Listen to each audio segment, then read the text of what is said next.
Vote পরবর্তী হিংসা, প্রভাব খাটিয়ে অন্যের সম্পত্তি নিজের নামে লিখিয়ে নেওয়া, মারধর, তোলাবাজি ও লুটপাটের অভিযোগে গ্রেফতার আরামবাগ পঞ্চায়েত সমিতির সভাপতি তথা দাপুটে তৃণমূল নেতা শিশির সরকার।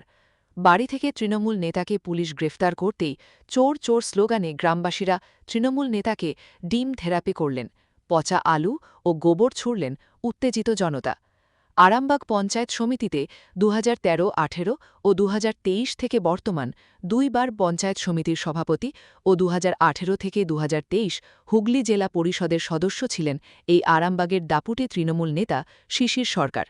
21শে ভোট পরবর্তী হিংসায় শিশির সরকারের নাম ওঠে। এলাকার গ্রামবাসীদের কাছ থেকে জোর করে মূল্যবান জমি লিখিয়ে নেওয়ার অভিযোগ এই শিশির সরকারের বিরুদ্ধে।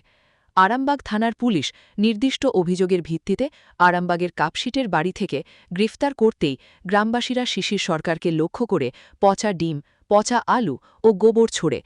উত্তেজিত জনতার মাঝ থেকে শিশির সরকারকে মাথায় হেলমেট পরিয়ে কোনো রকমে পুলিশ গাড়িতে চাপিয়ে আরামবাগ থানায় নিয়ে আসে আরামবাগ থানার পুলিশ। বিস্তারিত দেখতে চোখ রাখুন আরামবাগ 24x7।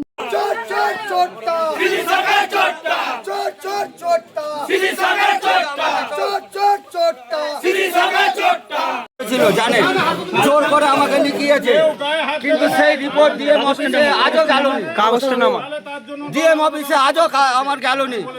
19 সালে 21 সালে বললো তোর বাবা কোন কে আছে, আমি ঘর করছি, আমি কার কাছে যাব? 21 সালে ঘর আরম্ভ করে দিল ভোটে জিতার পর। কি চাইছেন আপনি? আমার জায়গা নিয়েছে 1 লাখ টাকায় নিয়েছে, আজকে জায়গাটা 40 লক্ষ টাকা দাম। আমার সরকার স্কুলের নামে লিখিয়েছে। আমার গলায় বন্দুক দিয়েছে ওই বাবর খা, ওই বেউর গায়ে বাবর আলী বন্দুক, হ্যাঁ কানা লোক বন্দুক ধরে বলছে লিখে দিতে হবে।